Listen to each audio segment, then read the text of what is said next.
You wanted to start studying earlier this time. You really did, but life got in the way. And unfortunately, all we have left is a night in order to pull it all together before the big exam. Now, we could talk all about how to create study plans and time management in the future, but right now we're in damage control mode. So my goal is that you leave our time together feeling as clear and prepared as possible so that you head into your exam feeling ready. Here we have the cheat sheet for our blueprint on the Better All-Nighter. Now, as always, you can grab a copy of this cheat sheet down in the description below that's already been completed, but let's go ahead and fill this one out together. So the first thing that we need to do is that we need to get crystal clear on exactly what it is that we need to study. Now, for those of us that have amazing teachers and professors who gave us a study guide, then great, this step is already done. But for the 99% of the rest of us that don't get one, we need to pull together our own. So there are a couple of places we can turn in order to do this. So the first thing that we want to do is we want to head over to our textbook. Now, we can skim the chapters that we know will be included as part of this test and read all of the headers and the subheaders and start writing these topics down onto our master topic list. We can also turn to the review questions at the end of the chapter where we can get a pretty good idea of what some of our test questions may look like. The next place we want to turn to is going to be our class notes.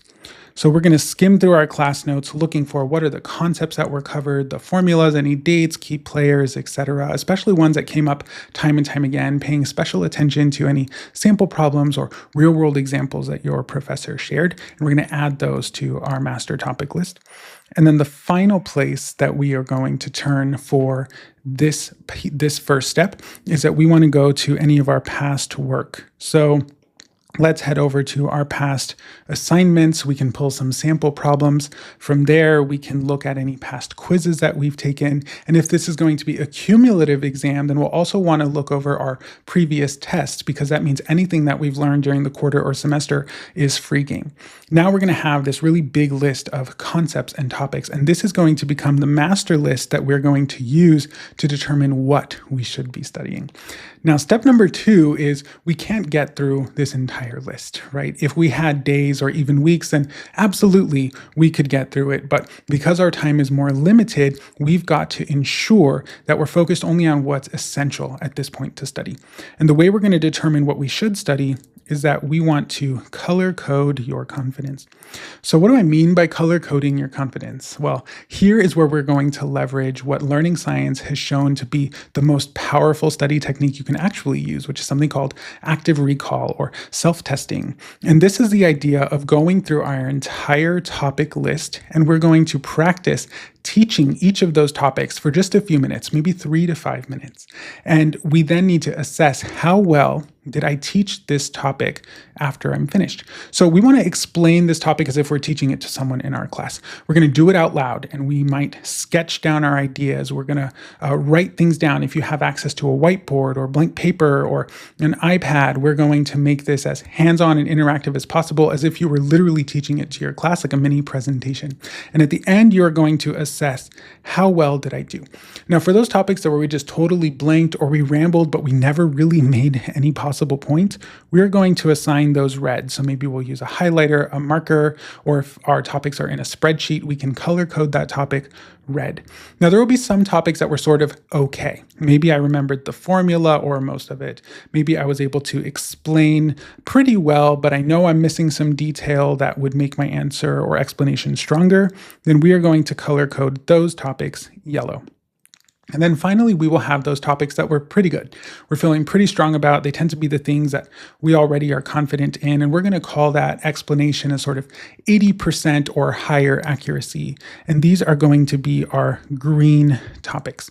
Now, our natural tendency for our brain is to focus on the green topics, but I'm going to ask you not to focus on studying those. If you're able to get your accuracy to about 80% or higher, we're not going to waste our time because there just isn't time.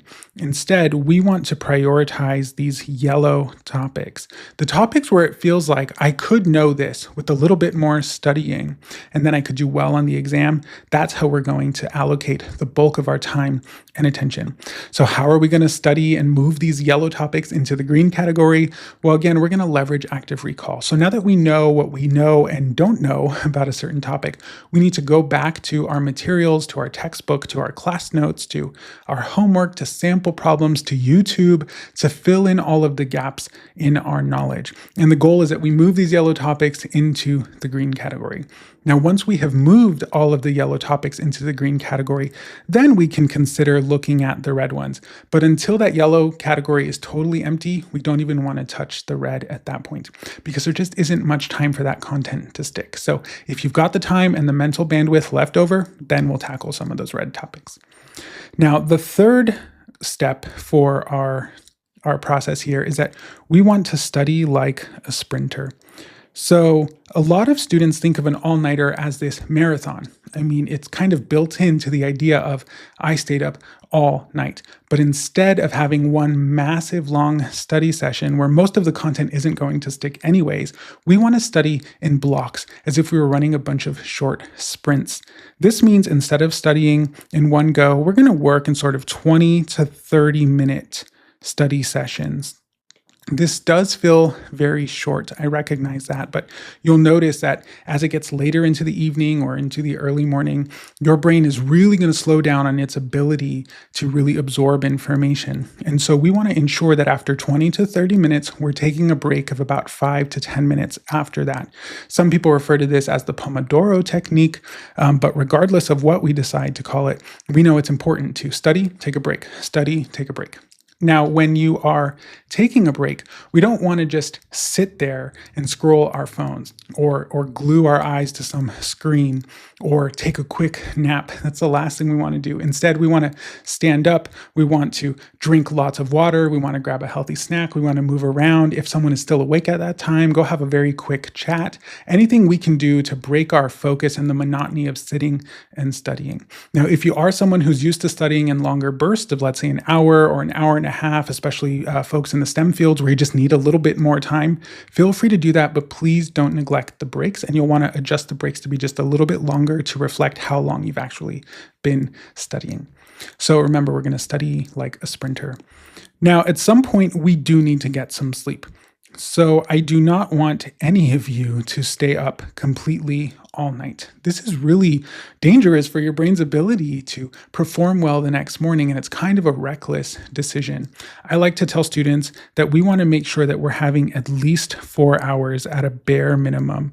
If you're not getting 4 hours of sleep, you're really not helping yourself. And the kinds of studying that you would get done during the last 4 hours of your all-nighter, they're really not that effective. They are better spent sleeping when your brain has time to process all of the information that you've just fed it and give it a little bit of time to rest and relax before you head into your exam. So we need to calculate when you should be going to bed. So let's say you have a 9 a.m. exam and you know that it's going to take you an hour to get ready and to get to class. That means you're going to be up by 8 a.m. Then try to be in bed at least by 4 a.m. So this isn't a true all-nighter. We're giving ourselves a little bit of rest before having to get up again. So a nap is better than nothing at all. Step number 5, we're almost done here, is that we need to shock your brain awake. So this is obviously very different for most of our brains. Most of our brains don't function on this little sleep. But there are a couple of things we can do to signal our brains and say, wake up, right? It's time to get up. First off, you're going to likely need an alarm. Make sure you have the loudest, most annoying alarm possible. I know that's not the most relaxing way to wake up. Maybe you like soft music or you like to wake up to natural light. But in this case, we don't have that luxury. What we need to do is kind of kickstart our brain. So we're going to jolt it awake. And then we want to do something like a cold shower or get some movement in, go take a quick walk, do some stretching. And then we're going to want to have a nice high protein breakfast. We're going to skip the donuts and all the good comfort foods that we love to turn to. We're going to want to load up on things like eggs or nuts or nice whole grain breads to ensure that we're feeding our brain with real fuel. And if we're going to turn to caffeine, which I'm assuming most of us out there are going to, let's do so in moderation. Don't drink extra caffeine just because you were awake later or because it's a test day. Just drink your normal amount of caffeine. We don't want to send our brain into overdrive because we're setting ourselves up for a crash later on. Now, a little quick tip here, please do not study in the morning. A lot of students think, well, I'll study another hour before I get to my class, or while I'm sitting on the bus, or while I'm driving, I'll just continue studying the concepts. Just give your brain a break. It's already being stretched really thinly. Let's just give it a little time to decompress. Now, if you do need to just verify that you memorize the formula the right way, that's okay, but we don't want to put too much strain on our brain by studying again. Now, our last and final step here is please remember to breathe. So a lot of students forget to breathe. And this could be when we're feeling a little bit stressed, if we're feeling overwhelmed, especially if you look at the first question on the test and you have no idea what it is, we start to panic. And either we forget to breathe or we start hyperventilating. And instead, we want to focus on nice, consistent, steady, deep breaths. And this breathing process is going to keep delivering oxygen into your brain. We also want to keep our bodies moving because we're going to be exhausted. So if that means tapping your pen, if that means shaking your hands, stretching whenever you're able to, keeping your legs bouncing, this is going to keep blood flowing throughout your body, shift your posture often. Now, as we wrap up here, please keep in mind that yes, these 6 steps will help make your all-nighter more effective, but this should not be your default way of studying. This is an emergency plan. But if you're noticing that you are starting to study like this more regularly, that this has become your default, please know that there is a better way that's more effective and is easier and will produce better results. And if you'd like to learn about how you can make this your last all-nighter ever, go ahead and head to the link in the description below and figure out how best to partner with Alma Modern on this journey to reaching your goals. So with that, you've got this. Best of luck on your exams, and we'll see you next time.